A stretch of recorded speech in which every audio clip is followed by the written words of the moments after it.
इस्लामी रवायात को देखते हैं तो क्या जो चाँद की रोयत का मामला है उसमें इख्तलाफात कब और कैसे शुरू हुआ।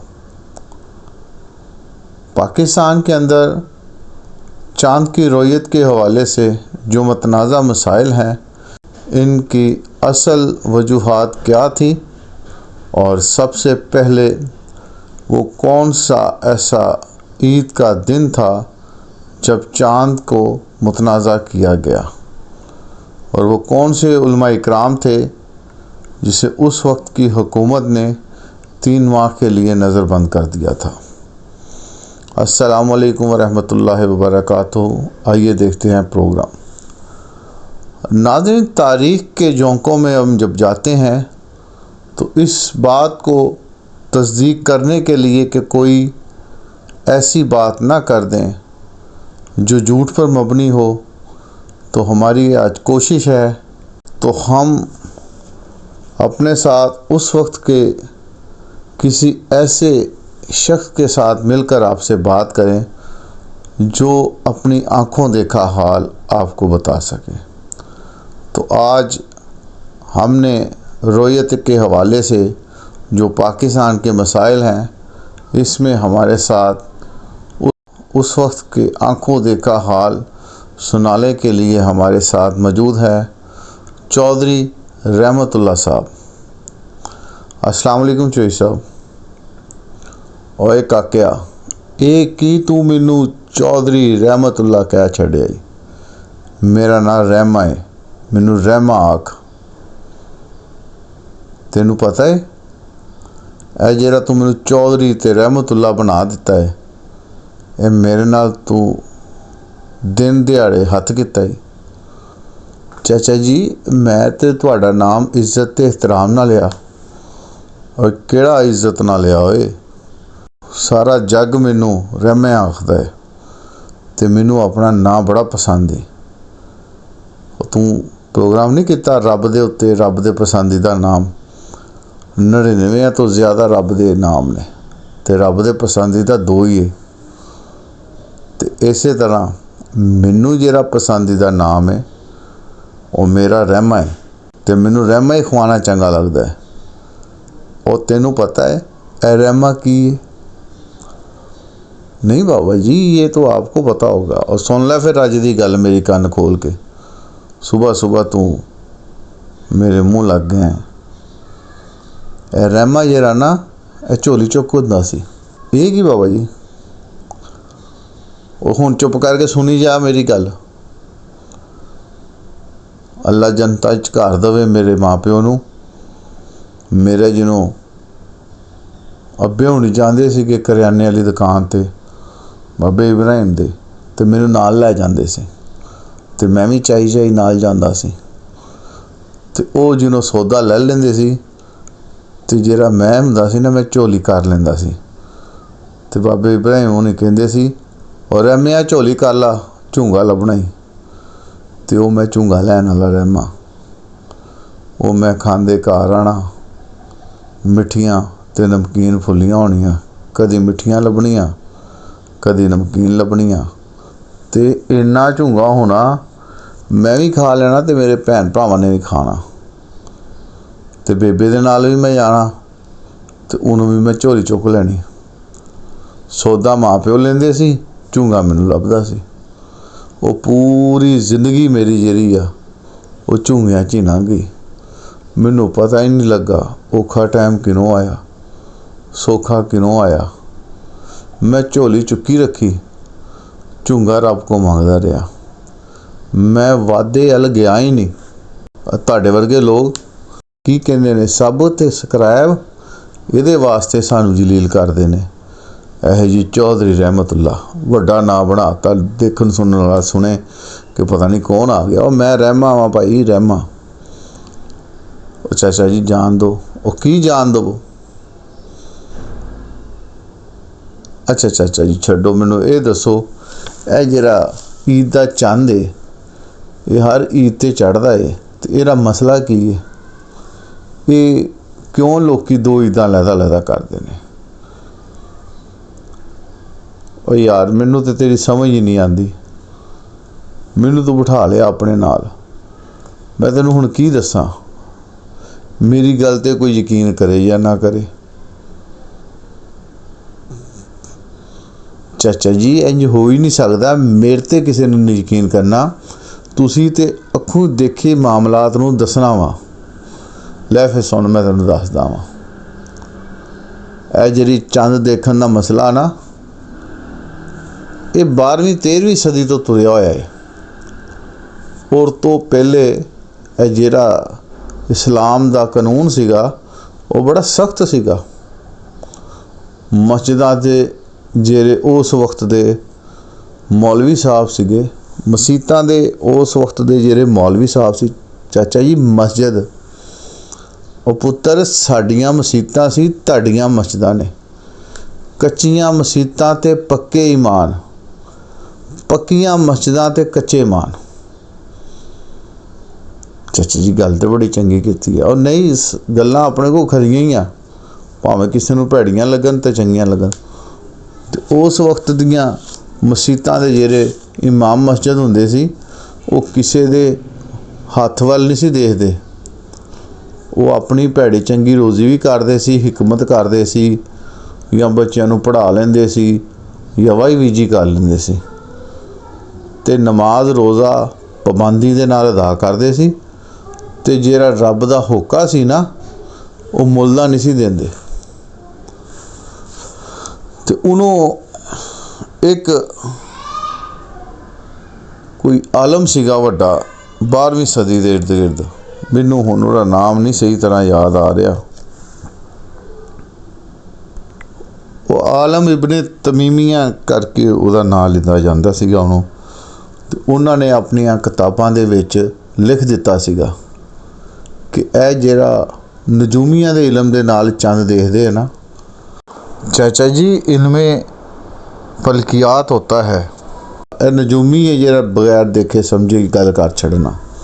ਇਹਦੇ ਨਾਲ ਜਿਹੜਾ ਕੋਈ ਚੰਦ ਦੇਖਦਾ ਸੀ ਤੇ ਉਹਨੇ ਕਿਹਾ ਇਹ ਇਸਲਾਮ ਦੇ ਤਰੀਕੇ ਦੇ ਖਿਲਾਫ ਆ। ਅੱਖੀ ਦੇਖਿਆ ਹੋਇਆ ਚੰਦ ਦੇਖਣ ਤੋਂ ਬਾਅਦ ਹੀ ਰੋਇਆ ਛੱਡਣਾ ਹੈ ਤੇ ਈਦ ਦੀ ਨਮਾਜ਼ ਕਰਨੀ ਹੈ। ਤੇ ਉਹ ਚੱਲਦਾ ਸੀਗਾ ਪੂਰੀ ਦੁਨੀਆ ਦੇ ਉੱਤੇ। ਤੇ ਜਿਹੜਾ ਇਸਲਾਮ ਸੀਗਾ ਉਹ ਕਈ ਮੁਲਕਾਂ ਦੇ ਉੱਤੇ ਸੀਗਾ, ਵੱਡੀਆਂ ਵੱਡੀਆਂ ਸਲਤਨਤਾਂ ਸੀਗੀਆਂ, ਕਈ ਬਰੇ ਆਜ਼ਮ ਉਹਦੇ ਵਿੱਚ ਆ ਜਾਂਦੇ ਸੀ। ਤੇ ਉਸ ਵਕਤ ਦੇ ਹੁਕਮਰਾਨ ਬੜੇ ਸਖਤ ਹੁੰਦੇ ਸੀ। ਤੇ ਜੋ ਹਕੂਮਤ ਵਕਤ ਦਾ ਫੈਸਲਾ ਹੁੰਦਾ ਸੀ, ਸਾਰੇ ਹੀ ਉਹਦੇ ਉੱਤੇ ਲਬੈਕ ਕਰਦੇ ਸੀ। ਸਿੱਧੇ ਲੋਕ ਸੀ, ਸਾਦਾ ਲੋਕ ਸੀ। ਸਾਨੂੰ ਤਾਂ ਇੰਨਾ ਪੜ੍ਹਾਇਆ ਸੀ ਕਿ ਹਕੂਮਤ ਵਕਤ ਦੇ ਉੱਤੇ ਗੁਨਾਹ ਜਾਣਾ ਤੇ ਅਸੀਂ ਉਹਨਾਂ ਦੇ ਪਿੱਛੇ ਆਮੀਨ ਕਹਿੰਦੇ ਸੀ। ਇਹ ਫਿਰ ਚੱਲਦੀ ਚੱਲਦੀ ਗੱਲ ਇਹ ਕੋਈ 1920 ਦੇ ਇਰਦ ਗਿਰਦ ਇੱਕ ਹੋਰ ਮਿਸਰ ਦੀ ਬੜੀ ਵੱਡੀ ਉੱਥੇ ਦੀ ਯੂਨੀਵਰਸਿਟੀ ਆ, ਉਹ ਜਾਮਿਆ ਜ਼ਾਹਰਾ ਉਹ ਹੋਵੇਗੀ, ਮੈਨੂੰ ਨਹੀਂ ਪਤਾ ਨਾਂ ਦਾ। ਉਹਦੇ ਇੱਕ ਮੁਫਤੀ ਸੀਗੇ ਜਿਹਨੂੰ ਮੁਫਤੀ ਆਜ਼ਮ ਸ਼ੇਖ ਮੁਸਤਫਾ ਮੁਰਗਈ ਦੇ ਨਾਮ ਤੋਂ ਜਾਣਦੇ ਸੀ ਦੁਨੀਆ।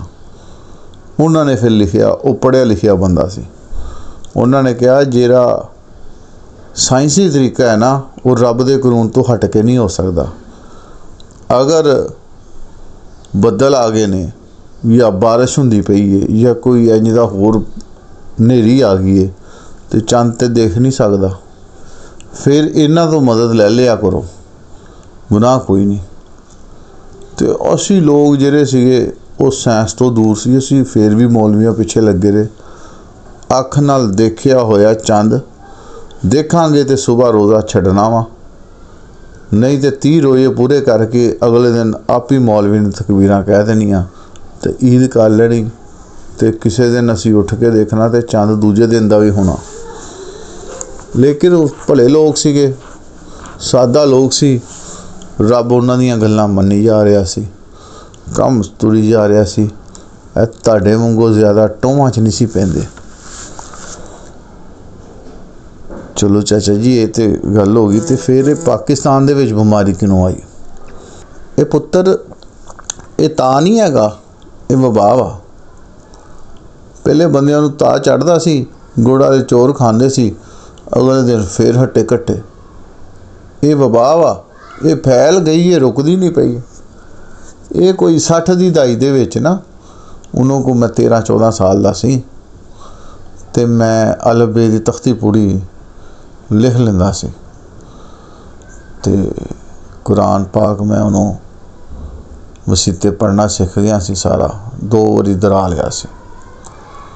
ते ऐ तेरी चाची ना अल्लाह और ते जनता च जगह दवे, ये ना मेरी गल चलती पई सी। मेरे माँ प्यो देख के आए सी और एक रुपया रख आए सी, तो उन्होंने इस तो बाद आना सी मेरे अल। 1961 की गल आ, मैनू बड़ी चंगी तरह याद आ।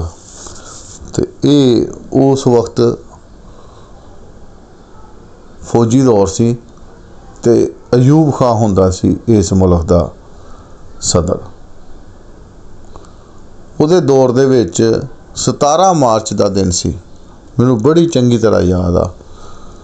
ते उदन जिहड़ा सीगा ना जुमेरात सीगी, ते असी लोकां ने रोज़ा खोल के तराबियां पढ़ के सो गए। ते हुकूमत ने खबरें किनों ऐलान करता कि सुबह ईद आ। असी लोग मूँह ध्याने सुबह उठे, नमाज पढ़ी, रोज़ा रखिया, फिर अपने अपने कम्मां ते लग गए लोकी। ते कोई 10-8 बजे जिन्होंने लोगों ने रेडियो चलाया, रेडियो उन्होंने लोग 8-9 बजे सुनना शुरू कर देंदे सी। वो भले वक्ता का जमाना सी, उन्होंने तुहाडे वांगू ना मोबाइल सी, ना टीवी सी, ना एडा अखबार चलदा सी। दूर दराज लोगों को तो पता ही नहीं सी लगता कि शहर च की हो रहा। तो हुकूमत ने किते 10-11 बजे ऐलान करता कि सुबह ईद आ, ते ओ लोगों ने 10 बजे 11 बजे रोज़े दे नाल ईद रखी। रोज़े के साथ बाबा जी? हाँ पुत्र, वो असी तो सुबह रोज़े रखे। तो वो जिन्हों पता लगा जी हुकूमत ने ऐलान कराता, तो हुकूमत ने फिर पुलिसां भेजियां, उन्होंने मसीतां नूं खिला के आवाज़ दी भी जी ऐलान कराता अज ईद आ, ते फिर लोगों ने रोज़े तोड़े तो ईद रखी। चाचा जी उस वक्त रोज़ते हलाल कमेटी नहीं होती थी? वो पुत्र सानू तो नहीं पता, अलबत्ता इन्ना मैनू याद आ। और मौलवी जरा नहीं थानवी अशरफ अली थानवी, और नहीं वह बेखल वड्डा सीगा, वडका एहतशामुल हक थानवी, वो कोई उन्होंने चंद देखने वाली टीम का चेयरमैन सी, ते कराची बहिंदा सी। ते हुकूमत ने उन्होंने भी नहीं सी पुछया, तो उन्हें फिर अगले दिन अखबारां च इश्तिहार दिते, ऐलान कराया, तकरीरां कीतियां कि हुकूमत ने गलत किया है। वो किसी ने उस सदर के कान च जाके फूक मारती, जनाब 2 अगर आ हो गए ना की कहते अपना खुतबे ते हुकूमत के उत्ते ये भैड़ा असर पेगा, ये नफूसत होएगी तुहाडे उत्ते। उन्हें कहा फिर रातों रात ऐलान कर दो, सुबह रोज़ा नहीं होएगा, सुबह ईद होएगी। तो इस तरह जुमेरात वाले दिन जरा ना 18 तरीक नूं फिर इन्होंने ईद कराती। वो जी 17 तरीक सी वो बुध दी सी, मैनू हुण फिर दोबारा भुल गया सी मैं अगे। 17 बुध सी, 18 जुमेरात, 19 नूं जुमे दी ईद आ रही सी 1961 दी। ये जेरे मेरी अखा देखिया हाल है मैं वो दसदा पिया। और तो पहले तो सानू नहीं सी इन्ना शौर, लेकिन जेरी गल बहुत ज़्यादा पंगे च गई हुई सी, तो उन्होंने जमात इस्लामी दे सीगे मौलवी मदूदी, उन्हें बड़ा ही शोर किया, उन्हें बड़े ही वाह वेला किया। कराची दे विच 2 ईदां होईयां, लाहौर च 2 ईदां होईयां, पेशावर ते रहिंदे ही वो जिहड़ा मौलवी नहीं कासम अली मस्जिद, वो तो सदा करांदा ही, वो तो सदा ही सऊदीया दे नाल ईद करांदा ना, ओहदा ते असी गुस्सा ही नहीं सी करदे। लेकिन साडे मुल्क दे विच इन्हां ने वबा फैलाती, चंद देख के ईद करन के अद्धे लोगों के रोज़े तोड़ के अद्धे रोज़े रखते, चंद देखिया भी नहीं सी, चंद चढ़िया भी नहीं सी। तो उस तो बाद फिर 1961 तो बाद 66 च 67 च लगातार 2 ईदां जी इन्होंने खराब कीतियां कि रात नूं ही आप ही ऐलान कर देंदे रहे। फिर उन्होंने मौलवी जिहड़े सीगे ना अशरफ एहतशामुल हक थानवी, उन्होंने भी इन्होंने फड़ लिया, मौलवी मदूदी नूं भी फड़ लिया। ये अपना लाहौर वाले नहीं जामिया नेमिया वाले, इन्हां दे एक बाबा जी सीगे, पूरा मैनू नाम हुणी आ जाएगा मेरे जेहन च, ਉਹਨਾਂ ਨੂੰ ਵੀ ਫੜ ਲਿਆ। ਉਹਨਾਂ ਦਾ ਨਾਮ ਹੁੰਦਾ ਸੀ ਮੁਹੰਮਦ ਹੁਸੈਨ नेमी। बड़ा ਵੱਡਾ आलम दीन ਸੀਗਾ सुनिया ਦਾ।